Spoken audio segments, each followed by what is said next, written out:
We've got a number of presenters and facilitators, I guess, today. So I'd like to introduce Lisa Folks from Social Ventures Australia, Susie Hewlett from PwC and Sarah Phillips from PwC and Joe Ingold from Deakin University. So between the four of them, they're going to run today's session. We're quite keen to make this as interactive as possible.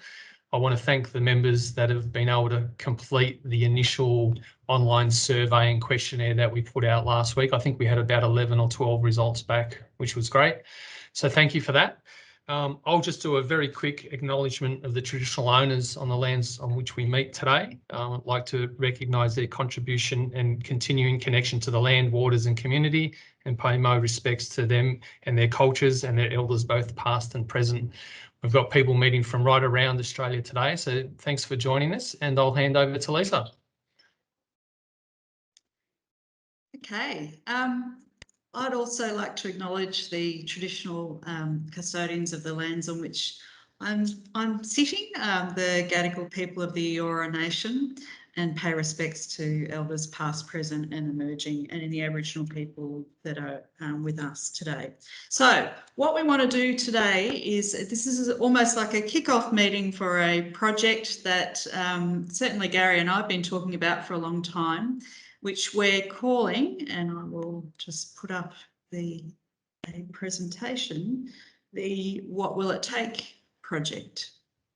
And so what I'm going to do is I'll talk through a little bit of the background to this project, you know, the sort of problem we're trying to solve. And then we will open up, hopefully, for discussion. I'll ask you to use the chat button and also the chat forum. We'll record any ideas and thoughts that people have in that.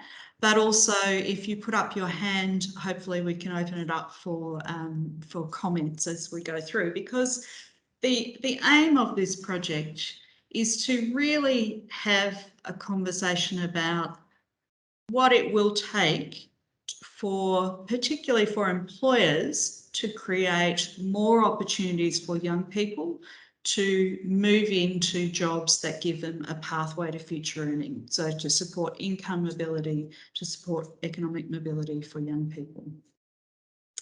So let me just sort of talk through a little bit about the problem, which is, I guess, the sort of background to this piece of work. And I should say the piece of work is a joint project between Social Ventures Australia. So I'm the Director of Employment at Social Ventures Australia, AEN, you all know Gary, and PricewaterhouseCoopers. And so today we've got Susie Hewlett and Sarah Phillips from PricewaterhouseCoopers, who are in the skills area of PwC, and they have done a really interesting, I mean, they've done lots of interesting work, but they've done an interesting piece of work around higher apprenticeships that we will hear a bit about later on. But it really, I guess, highlighted to us, you know, their innovative thinking and thinking about what can be done to sort of broaden the range of opportunities that are available for young people. So let me just talk through it. Now, I'm just hoping people can see the slides because I've got a slightly different view from you. Okay, so just in terms of the background to this piece of work, to the project that we're trying to solve.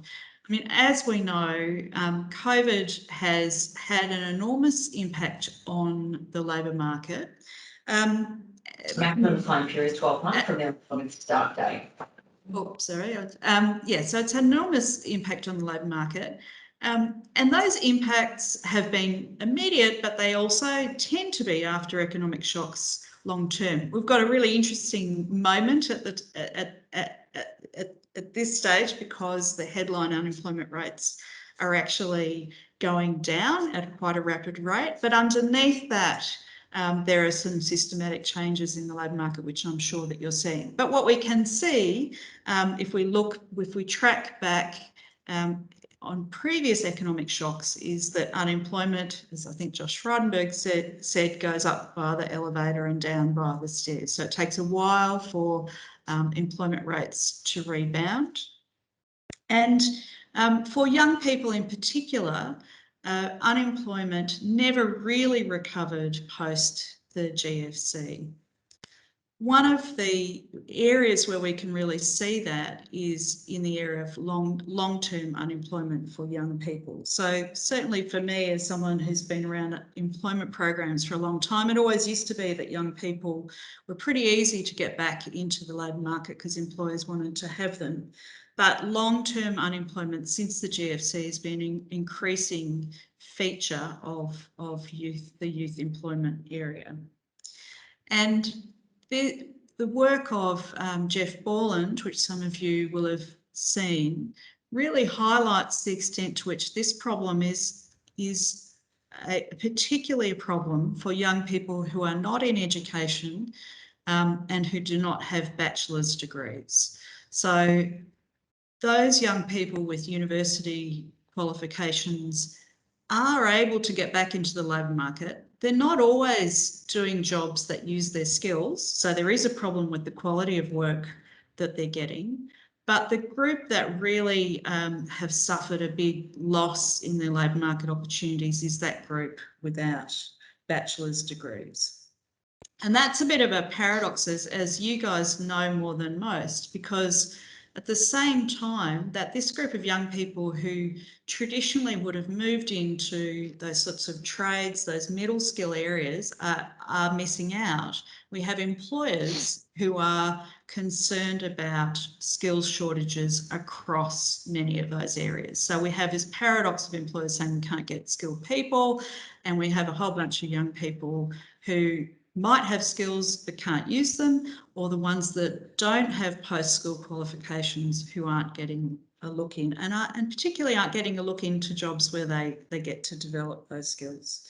As we also know, the apprenticeship and traineeship commencements has sort of flatlined. Even though the economy has grown, it's really been pretty flat with the sort of strange bumps around particular policy changes, but we haven't really seen growth to reflect growth in the economy in that area. Consequences of this sort of picture is that young people's incomes are actually going backwards. So this graph you can see is from a Productivity Commission report, and the first graph is the sort of pre-2008 income increases by wage groups. And you can see that income pre-GFC, people's incomes were increasing over time, but post-GFC, young people's incomes have actually gone backwards. And that's been recognised as a significant problem by the Productivity Commission and in fact by Treasury, that we're just not seeing the level of economic mobility for young people that we have in the past. Why is it the case? So the Productivity Commission's analysis is because young people aren't getting enough work, they're not getting enough hours, but also because they are getting stuck further down the career ladder. So the jobs that they're getting, the first job they're getting is a lower status, lower skilled than they were before, and they're climbing the career ladder more slowly. So there's a problem with economic mobility, income mobility for young people. And traditionally, we've really looked at things like traineeships and apprentices to create the sort of pathways for young people into better skilled jobs, but also to create the workforce that we need to deliver economic productivity.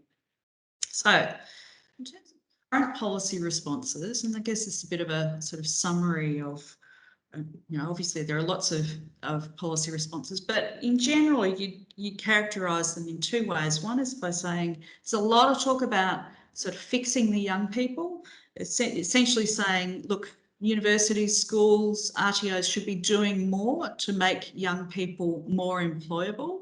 So there's something wrong with the education system. There has been this huge investment through job trainer, so put people through more training in the hope that that will somehow get them into jobs, even though we know across the economy there are enormous skills mismatches, lots of people with qualifications that they're not using. There's been a lot of discussion about employability skills. So, you know, that people aren't work ready. We need to invest more in that. So we need to train them so that they're more like what employers want. And of course, there's been mutual obligation. So in imposing more obligations on young people, because the idea is that they're not really motivated to get jobs. So these are all what we call sort of supply side. Like they're all focusing on fixing the young people in some ways. What's had less attention is the employer side. So the usual response on the employer side to try to encourage employers to do more has really been sort of fairly crude approach of throwing money at them. So wage subsidies, which in the case of the youth hiring credit have been pretty woefully unsuccessful. But we have seen the example of the Bursting Apprenticeship Commencement Scheme, which actually looks like it's been pretty successful. So we know money helps, but it's probably important to say that the back was a significant amount of money, and of course it's got an end date, so it's a temporary measure. But I guess part of what we want to talk to you guys about is, we think this is a fairly unsophisticated understanding of what is going on, why employers aren't creating these opportunities. We think there's more going on, and we think it's important for the policy debate to really be based on, for policy initiatives to really be based on a better understanding of what the obstacles are to employers creating opportunities and what it would take to get them to do more. So the what will it take project, essentially 3 elements. First is to get a more sophisticated understanding of what factors are shaping employers, what's driving employers to make decisions about what sorts of jobs they create and who they hire. The second one is to identify policy options to try to address those factors, and to have a bit of a discussion around those policy options. And those pieces of work are the ones that PwC are going to lead, and we'll be kicking off some work on now. And then the third piece is we really want to try to build a bit of an alliance to advocate around the sorts of policy solutions. So we want to try to surface this more sophisticated understanding, really talk about what the different policy options are, things like training guarantee, apprenticeship levy overseas, but also, new models like the higher apprenticeship type experiments or projects that have been delivered. Use of GTOs, so look at what those options are, but also do some serious advocacy around it. So one of the things that we were asked, actually what I might do is just pause there for any questions or comments around that, and particularly ask my, fellow project people to add anything they might want to this what will it take project. No? Lisa, I think you've summarised it really well, and I guess from a GTO perspective over the last 10 years, a lot of the comments we get from members is, labour hire has increased, subcontracting arrangements have increased, and the gig economy has sort of started where people can pick and choose who and how they work, which is great from a flexibility perspective. But when you look at the long-term trends, youth unemployment really hasn't moved. They're worse off now than they were 10 years ago financially and everything else. So again, I think there's sort of some of the issues that we've seen, and I guess some of the reasons why we're keen to work with PwC and yourselves on, is there a better model? I guess this is a really a global issue. Most other countries around the world are facing the same issues before COVID. Youth unemployment, Spain, Greece, some other European countries was, 40% youth unemployment. So, we may not come up with the answer in Australia, but certainly keen from our members' perspective to look at, well, what are the benefits? We certainly think group training is quite an attractive, flexible model with low risk for the employers. But again, it's how do we get governments to invest in it a little bit more and do some other things as well. Susie or Sarah, did you want to add anything at this point? Like Gary has said, Lisa, I think that was a really good overview. I'll take a bit of time later on in the presentation to go into a bit more detail about our experiences through the higher education, higher apprenticeship programs that we've been managing. But I think something that we have heard, and it's interesting you made the point about the government subsidies and the boosting apprenticeships initiatives, that the whole thing about getting access to accurate information, getting some financial support, but also help with navigating the very complex system that Gary and his members support people, in doing. It is very complex, particularly for small and medium enterprises that don't have somebody within the organisation whose job it is to guide people through the options that are available to them to support employing young people. So, yeah, a comment really, but I'll go into our experience in a little bit more detail later. So, before this session, you were asked to fill out a bit of a survey and about some of the obstacles that you guys saw to employers engaging young people. So I've made a fairly crude attempt to summarise those. Our colleagues at PwC will do a more elegant and more in detail analysis of some of that input. But I'd also really encourage you to input any material in the chat and to try to strengthen our understanding. But I just give you a bit of a summary of what we got out of those initial survey responses. So what are the key obstacles to employers taking on apprentices, trainees? So first is a sort of group of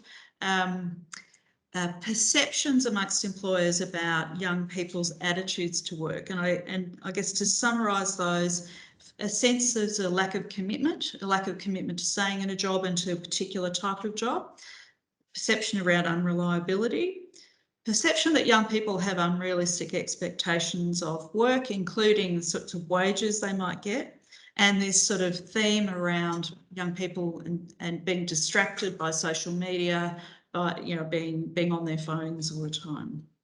Second set of issues identified were around lack of time, and this is really, the business requires that we do things just in time. I don't have time to invest in supporting young people and training up young people. I just want people who are ready to go, and that clearly is one of the drivers of the phenomenon that Gary's talking about using contractors, using labour hire, because the perception is that you'll be able to get easy access to rapid response.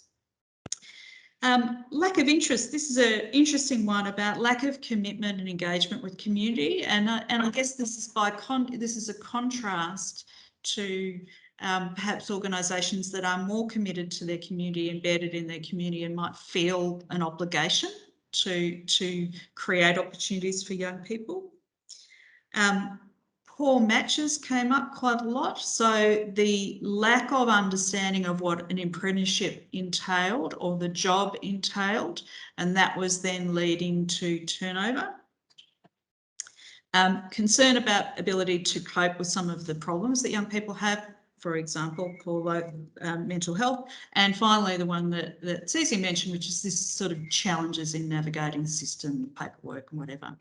Now, so that's the sort of summary of some of those initial responses in survey responses. Are there, if there are any that we've missed, perhaps add into the chat, or did? Sorry. I think someone's off mute, unless if you want to contribute, maybe raise your hand. Okay. Okay.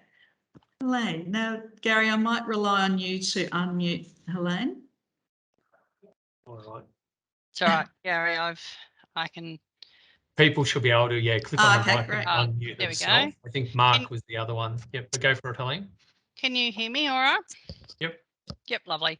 The other thing I was just looking at with those responses as well is the perception at secondary level with schooling from a career perspective. The the attitude that the high schools perceive for, especially traineeships and apprenticeships. So often they're diverting maybe not the most school-driven candidates towards these programs, which they are not always the most suitable for the programs as well. And I suppose it's changing. How do we change also that career perspective in the school environment for, you know, showing that traineeships and apprenticeships are another career pathway that maybe not, you know, university is that the right opportunity for that person. There might be a better opportunity for that individual by looking at other training methods for them as well. Thanks, Helene. I did have one other point, Lisa, from an employer perspective. I think, you know, do we need to drill into, is a 4-year commitment too long for an employer? Is it locking them in? Is the system not flexible enough? Again, a lot of small businesses we're dealing with in Australia, and we're expecting them to take up the challenge of employing more young people. Maybe the system itself is not structured to be flexible enough for an employer. You know, it's the uncertainty of work. We've had a GFC 10 years ago, you know, 18 months ago, we've had COVID. The economic cycles are getting shorter, so that may be an issue for employers to commit long term as well. Yeah, that idea about risk and what level of risk, appetite to take on risk or willingness to take on that risk. Yeah. So I think Mark's still got his microphone on. Go for it, Mark. Oh, sorry, Gary. I didn't really want to interrupt the flow of conversation. I'd certainly endorse the comment regarding schools, having worked in that area. Yeah, I'll be interested to see, you know, how the study develops. Thanks, Mark. We'll continue on then. Gary, sorry, Andrew Murray here, Arts Ready, AFL Sports Ready. One thing I'd just make right now is is looking at the supervisors, because a first-time supervisor, they do have a high propensity for a trainee not to complete. So if one of the things that we're looking at here is what's the government incentive to get that supervisor trained? I know for a fact, I've been with the organisation for over 8 years, started Arts Ready. When I look at the data of various things, it does seem to be a recurring factor. The longer they've been a supervisor of trainees, the higher there is a propensity for that trainee to complete. So I think it's something that you know, if you were going to try and put something in front of government to get some additional funding, then there should be something built in that is going to pay for or part pay for the training of a supervisor, unless somebody's going to tell me that's already happening. Cheers. Thanks, Andrew. And that's a really good point. Some countries in Europe which have really strong apprenticeship models, they actually have accreditation programs for supervisors and employers before they're allowed to take on apprentices. So, you know, they're taking it to a fairly high level of quality to ensure better completion rates and everything else, where, you know, some employers in Australia may see that as an additional barrier to not doing it. But it's a good point you raise. Better supervision, better support equals better outcomes for everyone. yeah, I think it also brings us back to this sort of issue around intermediaries and the potential role of intermediaries, because I think that, you know, part of our challenge is the way work's been fragmented and the just-in-time production approaches, which may and slim margins, which mean that some of those, which mean that maybe it's not possible to recreate those structures, but maybe it is, and maybe there's some combination of intermediaries and internal structure development. Thank you so much for that. Now I'm going to pass over to Jo Ingold, who is a leading researcher in this area and is going to talk to us a little bit about what the existing research sort of says around employer engagement, not so much in apprenticeships and traineeships, but in general in this area. So Jo, I'll hand over to you.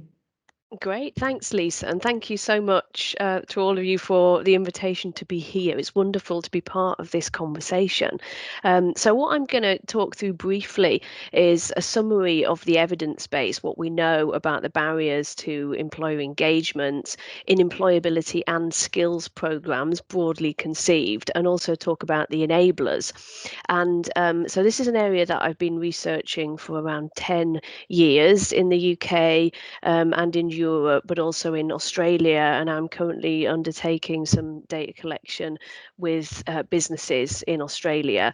And certainly in my work in the UK, and I actually compared the UK and Denmark at one point to compare two very different institutional models. And what we did, particularly for the UK, we didn't set out to look at apprenticeships, but apprenticeships and traineeships did come in to play. Obviously slightly different with the Danish vocational education and training system. But so what I've drawn here, I think, is a general lessons really about what we know about how difficult it is to engage employers in employment and skills, the ecosystem, whatever we want to call it.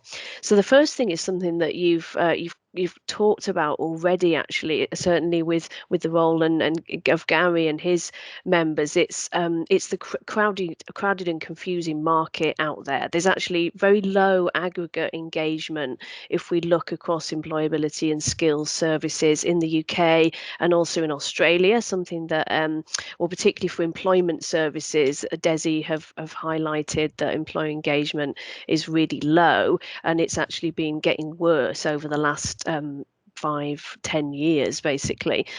So there's lots of programs out there kind of vying for employers' attention. There are lots of different providers, and of course at the different levels of Commonwealth and state governments as well. So so this leads to the third point actually there, which is where is the door to the system? And I'll come on shortly to how we can overcome these barriers.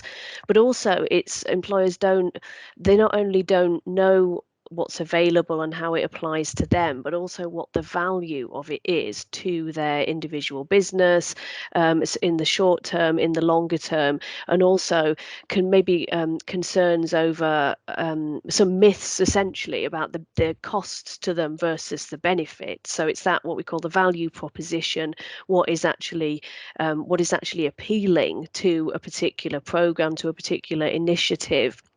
And of course, employers don't want to know the ins and outs of programs. What we know is that they don't care what programs are called. Of course, apprenticeships is quite straightforward, but as you've illustrated, Lisa, you've also got other bolt-on initiatives, and we see this in the UK and Australia over time, different programs.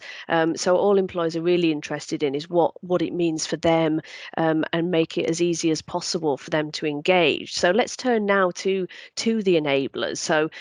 So to counter the low engagement and confusing and crowded market, it's important that we hide the wiring. So the work that Gary, you do is so incredibly important here in actually kind of being that front door really for employers to the employment and skills system. And also engaging in what we call, this a bit of a horrible phrase, but consultative selling of the benefits. So understanding what the employer needs, what their barriers are to engagement, their individual barriers, and then you can address those. So I know this all sounds really simple in practice. If employer engagement were this simple, it would everyone would be doing it well. But the reality is that unfortunately in the employability and particularly in the employability sector, employer engagement is not always very well done. Also thinking about the matchmaking aspect, you talked about earlier, Lisa, about facilitating a good match or kind of poor matches. So important here is building and maintaining of relationships between intermediaries, whether that's AEN, whether it's another provider, whoever that is, actually developing that relationships with businesses and individually and for the longer term. Now that might sound really obvious, but that was a really clear takeaway from my research research that hadn't really been looked at before. As Lisa, you did mention that the woeful, I'm putting my words on it now, the woeful attention to the demand side, which because we've had supply side focused policies and also scholarship and academic studies that have really focused on that supply side rather than looking at the demand side. There's still a scarcity of studies on looking at employers, exactly what you're doing, which is why what you're doing is so important. So I just want to go back to the top as well. I've skipped over the HR logics and the CSR logics, but this basically brackets everything that's underneath. So this is something that I've written about, and my colleague Mel Sims in the UK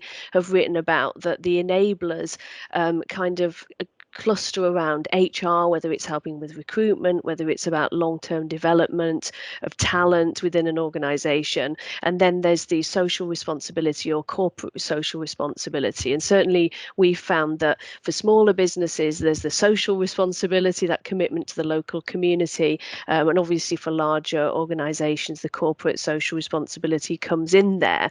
But of course, we've got to be careful it isn't just a tick box exercise for CSR, because sometimes they can actually, the HR dimensions and CSR can be a kind of a bit of a tension there, especially in terms of large organizations managing those different portfolios. In terms of hiding the wiring, I just want to come back to something else I mentioned, which is, again, another horribly inelegant word, co-opetition. But this is something that I'm doing some current work on at the moment in Australia, and something that clearly came out of my work in the UK with a similarly crowded market to Australia in terms of employability and skills programs and providers, is the importance of collaboration. It's been able to work together to collaborate amidst that competitive environment. And certainly the new employment services model, collaboration is something that Desi is talking about on the exposure draft that's come out. Employer engagement is something that's right up there, which we foresaw in I Want to Work, but they're two key flavors. I just wanted to briefly tell you as well about just a couple of the quotes that came out of our interviews with employers about their use of apprenticeships, and that was particularly that they wanted to give young people a chance, they wanted to develop talent in their organisation, and they also found them, this was in the UK, to be a cost-effective option for their organisation. So I thought, I don't want to give a kind of, a hopeless story here. There are some definite positives to take away.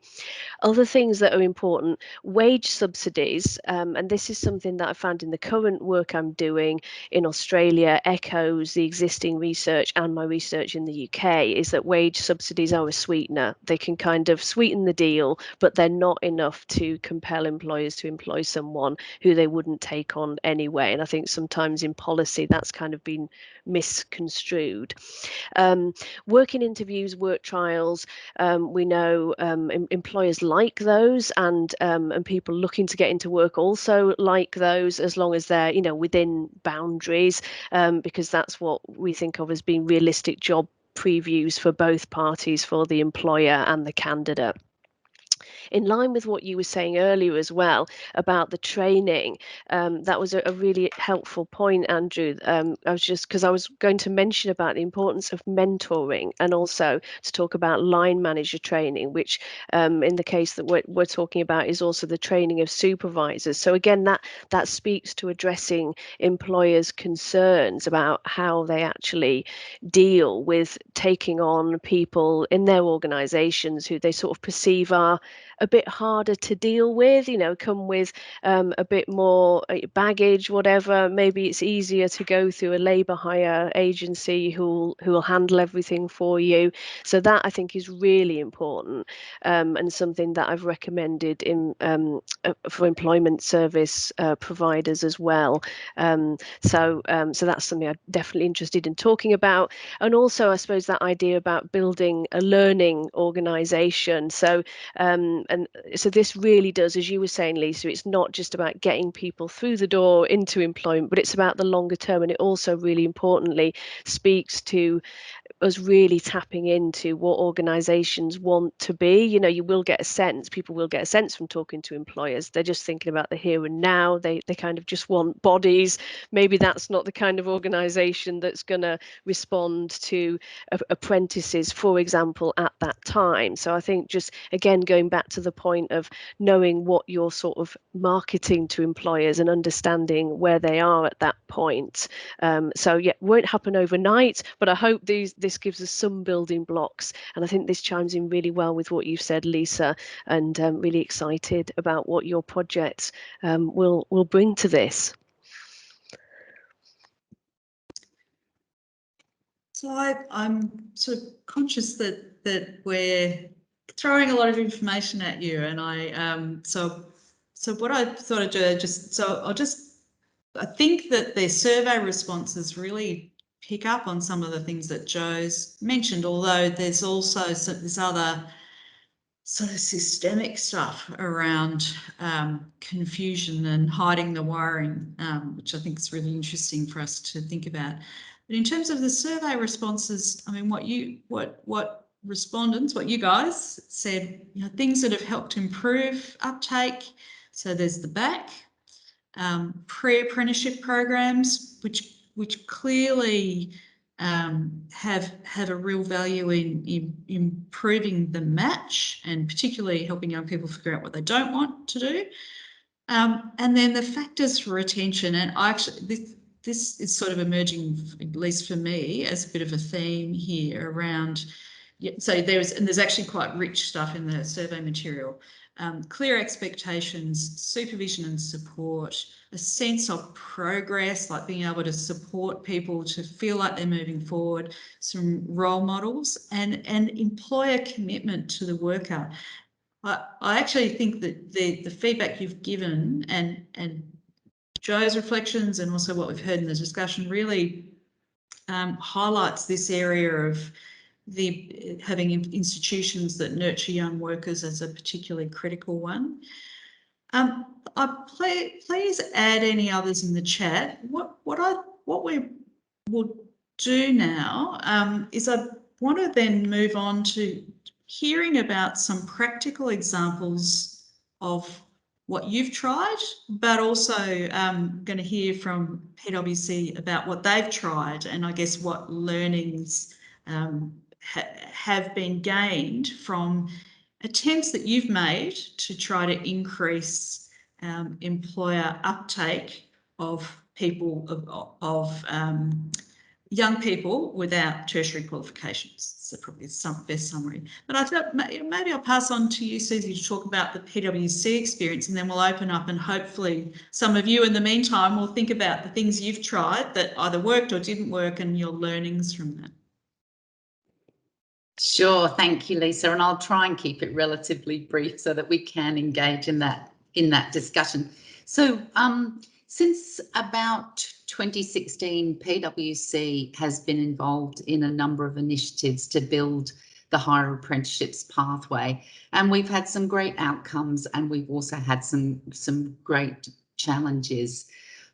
So I think I'm going to focus on the initial pilot that we undertook in 2016-17 because it has completed and therefore we've got the most comprehensive set of learnings from that. So we were funded by DESI to do the higher apprenticeship and traineeship pilot to test 4 things.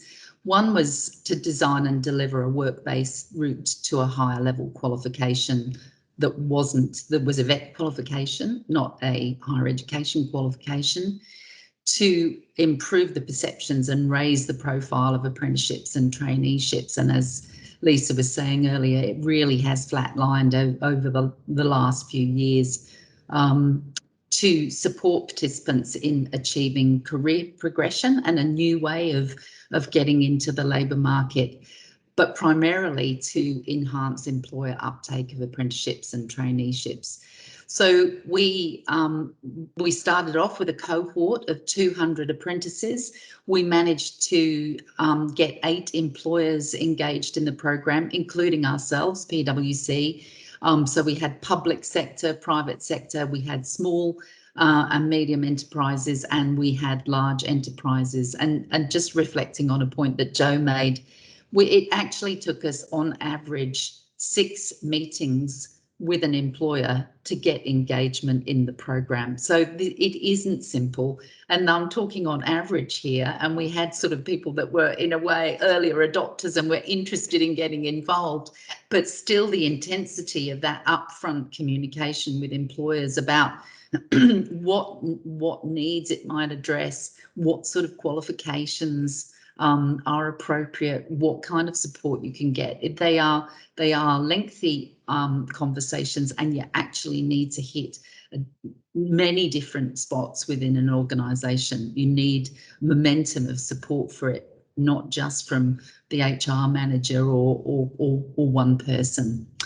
So we trialled 8 different qualifications, and we had 4 states and territories involved.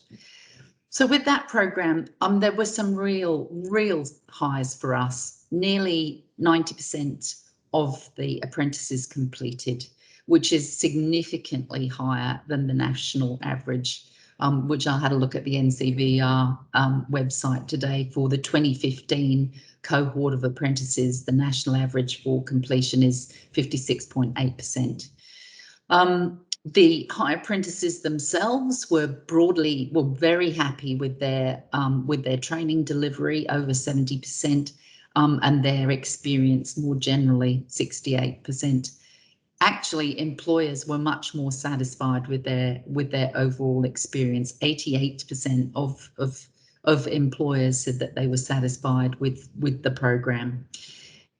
Training providers too, 86% were satisfied with their engagement in the program. But it was interesting, and this goes to Andrew Murray's point earlier on, only 57% were satisfied with the relevance of the information provided to them, and found that employers could have played a stronger role in adapting their on-the-job training. So I think the point that Gary's made and Andrew's made, and a number of you, that the looking at how you support supervisors in the workplace is a really important component of this, and it's not something that I think that we've got right. We've continued with the higher apprenticeship program within PwC, and I think that we're getting better at it, but we don't have a formal kind of induction or training program for them, and I think that's really important. Something that somebody's mentioned, and I think it maybe was on Joe's slide, about the importance of mentoring to support the program. We did not have a good experience with the way that we structured our mentoring. What we did was we had employers mentor people from other organisations. So PwC, people that were involved in the program mentored apprentices that were perhaps working for Woolworths or whatever. And it wasn't something that either the apprentices or the mentors were particularly satisfied with. It didn't seem to add much value. So I think since that time, we've been much more focused on finding somebody within the organisation that the apprentice is working in. That experiment of doing it more broadly didn't work. So I think, and this echoes a number of things that people have said in terms of opportunities for future programs, and we've been trialling this in the newer approaches to higher apprentices.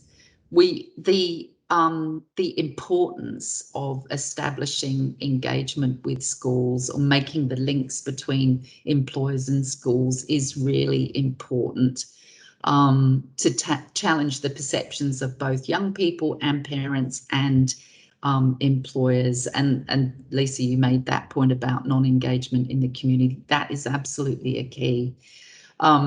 Fostering stronger school to employer linkages and pathway programs, that the sort of try, test and learn kind of approaches, I think is really important in getting everybody sensitised.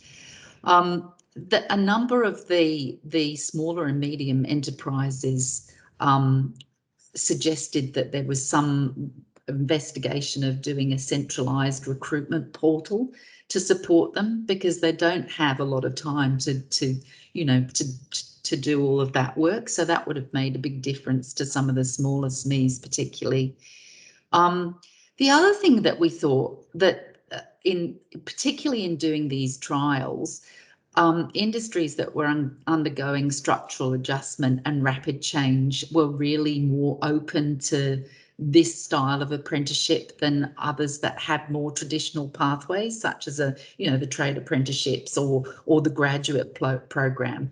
It worked really well with a number of the small IT companies that we were engaged with, and it also gave them an opportunity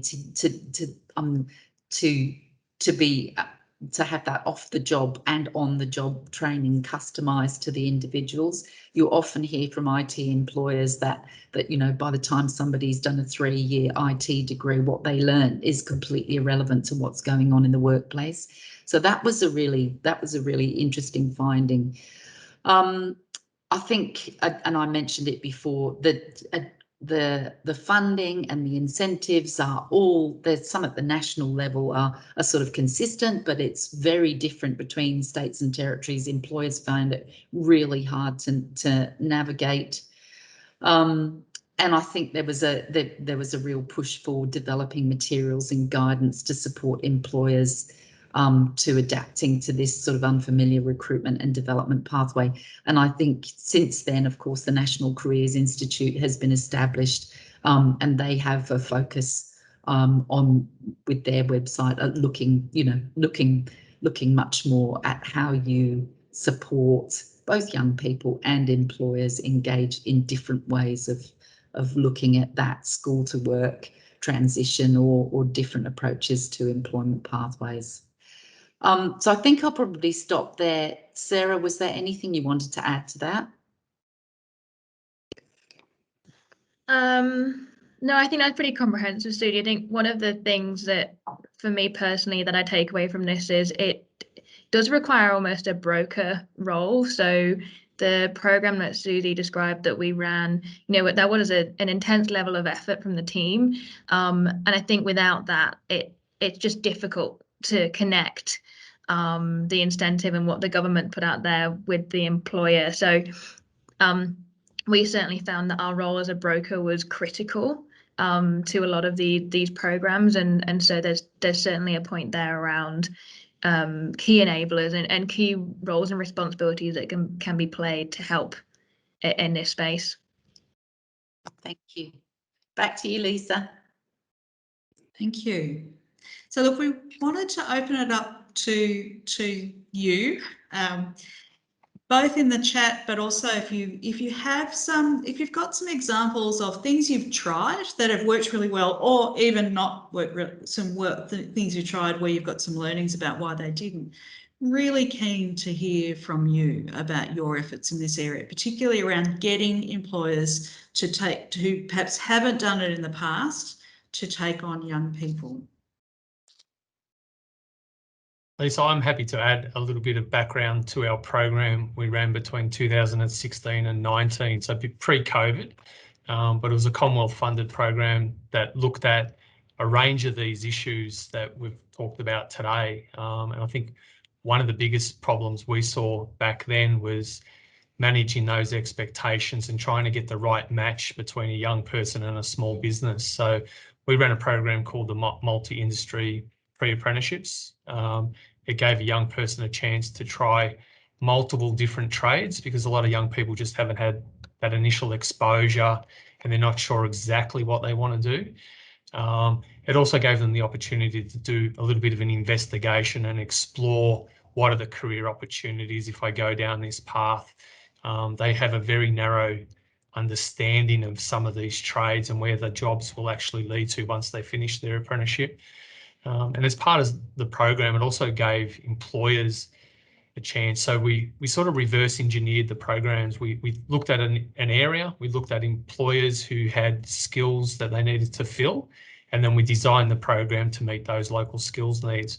And then the idea was the unemployed youth would be rotated around multiple employers.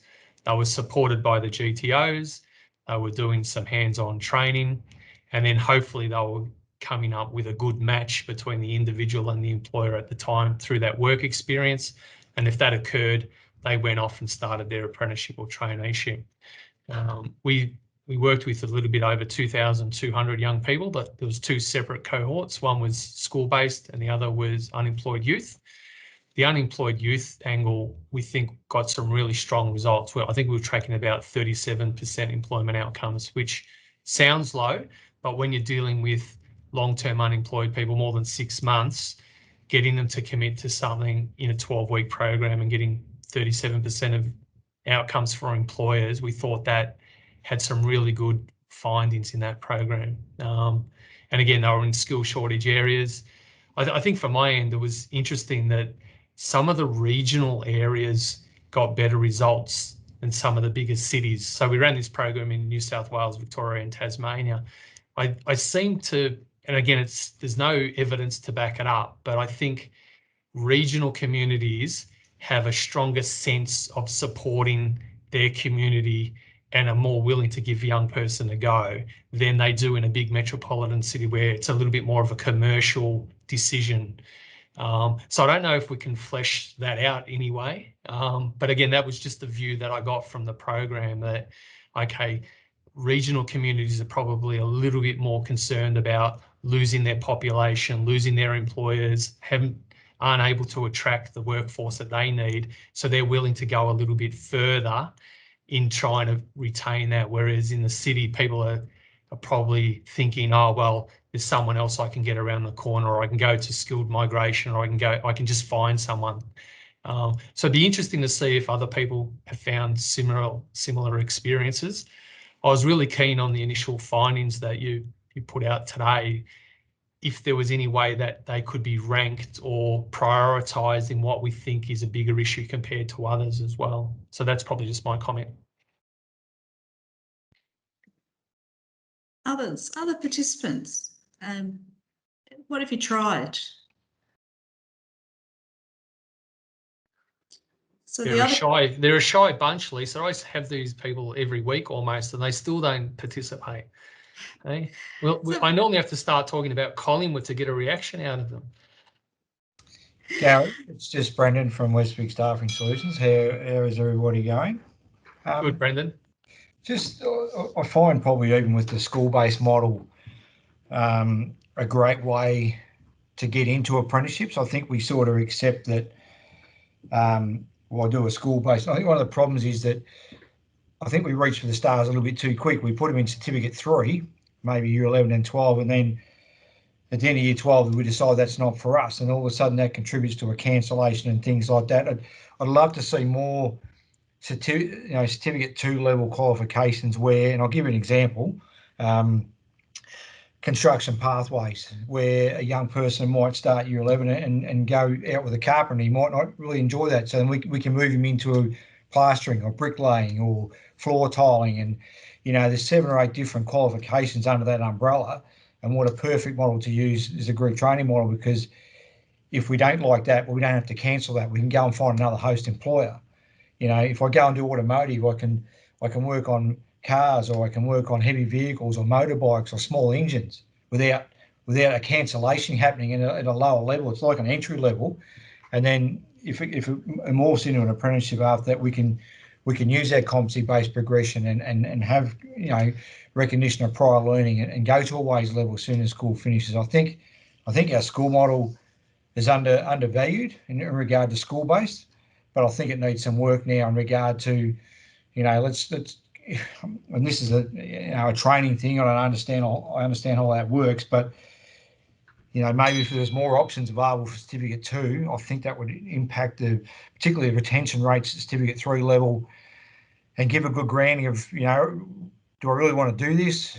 I don't like this, that's fine. I'll go, maybe I head in a different direction. It's just some thoughts, but I think a school-based program I believe is getting a little bit tired and needs a bit of work. But yeah, I think you've picked up some really good points, and there's been reviews, the Don Firth review in Victoria around school-based models and VCAL and everything else. I know there's been Commonwealth reviews, But it also brings up other points around eligibility. So once someone chews up a qualification at a Certificate 3 level, because we've had rorting and everything else go on in the past, the next time that person becomes, up for a job, they're more expensive, or the employer has to pay for the training costs because they've already used their eligibility for their free training. So making the system more flexible earlier, I think certainly has a lot of merits. And again, in some cases where the system's putting additional barriers in place because they're trying to stop poor behaviour. Yeah, that's right. Yeah. Yeah. I think one of the challenges here, so even to get a young person some experience, whether it's school-based pathway or whether it's even work experience, employers need to be on board. And I've been talking to some people who've been trying to get employers involved in some of the school projects, and they just say they just don't. Many of them don't turn up. They're not interested. They don't see that. They're looking for the best and brightest out of university. They're not seeing the need to do that sort of work. So this issue about what will it take to get employers to step up in some way, to see that they need to grow their future workforce. I think, Gary, your point about regional communities, if you're in a region, you often have a stronger sense this is your labour pool, this is your future. But in the cities, employers have been able to rely on imported labour for a long time, and also they're a big draw. They've got a big population, but there is a challenge here about engaging employers not just to employ people, but even to do the preliminary work, even to walk through the door, to start to involve themselves in developing that supply of future workers. So look. I think we're pretty much out of time, but what I do want to say is that this is the start of the project. So we've literally just signed off the documents. It'll run through till around September, but we're very keen to keep engaging. And to finish, what I might do is pass on to our friends at PwC just to talk about that involvement. And what's happening next. And look, thank you very much for coming along and filling out the survey. Please do it if you haven't already done it. And we look forward to talking to you. I'll just pass over to, I think maybe Susie. Do you want to just do a quick next steps, or Sarah? All right, do you want to take this one? Yeah, I can do. So as Lisa mentioned, we're kind of starting to get really into the kickoff for the project, and the outcome will be a research paper on this. But as Lisa mentioned, we're really keen to hear from those within the system. And part of what we'll be doing is creating roundtables and working groups and having one-to-one consultations with various stakeholders. So if this is a kind of topic that you feel passionate and you have further insights on, we'd love to hear from you. I've got my email and mobile number up there, so please do feel free to reach out. We may even touch base with a few of you through the AEN membership to kind of get you involved in other activities that we'll have to start shaping up some of those insights in our report. Thanks, Sarah. Yeah, so look, I guess from our member perspective, we're really keen for individuals to maybe identify one or two members or host employers from your perspective, good, bad or indifferent. We're not necessarily just looking for what's working, but Sarah's probably going to take the lead in this to try and do some more in-depth one-on-one interviews and some case studies around what is working, what isn't, and dive a little bit deeper into a lot of the challenges we've spoken about today. So we'll certainly remind members in terms of their participation, and we really want to do this over the next couple of weeks. But thanks today to Lisa, Susie, Sarah and Joe. Thank you for your participation and your support and all your hard work. I know, Lisa, we've been talking about this for probably 2 years, and then COVID got in the way and everything else, but I think it's a really important piece of work to really try and set some policy positions. We've done a lot of work blaming and working on individuals and youth, but we haven't done as much work on the employer side of it. So thanks for your participation.